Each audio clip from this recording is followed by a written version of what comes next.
Uma excelente noite a todos.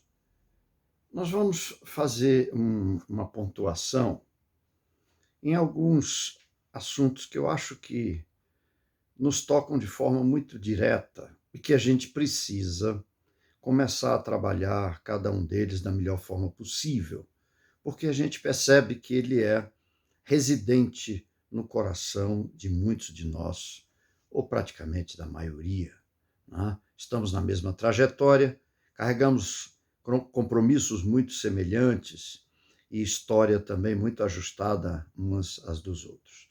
Mas tem um ponto que às vezes a gente percebe em algumas oportunidades de conversa de pessoas que carregam ansiedades e que estão encontrando dificuldade de superar cada uma delas, e aí a gente tem percebido um pouco isso, e nós vamos aqui tentar pontuar um pouco. É guardar mágoas no coração. Isso é um ponto que precisa sofrer um processo de revisão muito grande na nossa intimidade. Nós precisamos entender que quando nós guardamos mágoa, nós carregamos um peso muito grande no nosso íntimo, sem que a mágoa tenha cheiro, cor ou peso. Ela não tem.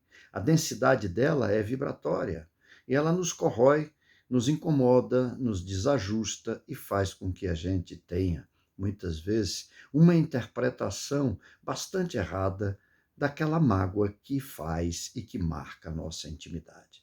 É importante rever isso, olhar isso de uma maneira mais tranquila, para a gente poder já começar um processo de libertação.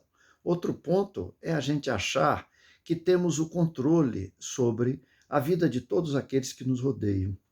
Isso acaba sendo básico na nossa interpretação das coisas. Nós achamos que todos estão dependendo e precisam que a gente os monitore, né? Os repreenda, os dê um direcionamento. E às vezes nós levamos isso a um nível de incômodo pessoal. Isso acaba não sendo atendido por aqueles que nós achamos que temos o domínio, e há uma ação reflexa na nossa intimidade que nos traz um desequilíbrio muito grande. Isso é importante que a gente possa rever. Vale a pena. Outro ponto é a gente amar o outro ou achar que ama o outro, considerando seus recursos pessoais, né? Isso também ocorre muito. Nós procuramos valorar, né, dar uma dimensão de negócio àquele sentimento que nós, às vezes, interpretamos de forma bastante errada. E então isso também precisa ser revisto para que a gente comece a ter um pouco mais de sensibilidade no nosso comportamento de relacionamentos. Outro é também esse sentimento de olhar simplesmente para o quadro da beleza da forma que a pessoa se expressa diante de nós. E não olhamos para valores outros que às vezes têm um significado muito mais intenso e que a gente poderia, inclusive, vivenciar muito melhor. Outro é a gente querer dedicar sentimentos, formas, e a gente se expressa com a palavra amor, sem antes a gente procurar fazer esse mesmo envolvimento com a nossa própria intimidade.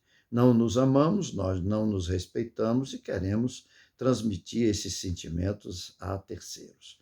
É importante fazer esse tipo de avaliação. Eu preciso gostar de mim, eu preciso perceber que dentro, inclusive, das minhas limitações, eu sou um ser ajustado a todo um contexto onde eu faço parte de um processo de complemento de todo aquele ambiente que eu estou inserido. Não poderia ser diferente. Somos essência da mesma criação. Depois, idealizar relacionamentos, né, fora, inclusive, da própria realidade, né? Ficar trabalhando no imaginário, isso também nos traz insegurança e retira de nós a sustentação dos nossos pés. É importante a gente olhar isso. E depois é algo que a gente às vezes tem conversado muito. Nós esperamos com muita ansiedade que a nossa felicidade seja trazida para nós por outros. Nós não podemos trabalhar a vida dessa forma, não é? E também transferir as nossas intranquilidades responsabilizando terceiros. Às vezes não estão nem um pouco preocupados com aquilo que nós estamos dando um valor imenso, e isso faz com que a gente sofra bastante, porque a gente se perde e tira o sossego da nossa intimidade, achando que estar feliz ou não depende de terceiros. Felicidade tem que residir em você, como eu toquei num ponto segundo nesse nosso pequeno estudo de comportamento, que a gente percebe que muitas pessoas vêm carregando isso na intimidade e precisa rever. Não é muito difícil, mas é importante avaliar, sentir, pensar um pouco e procurar fazer essas pequenas transformações que dão um resultado bastante grande no nosso equilíbrio emocional.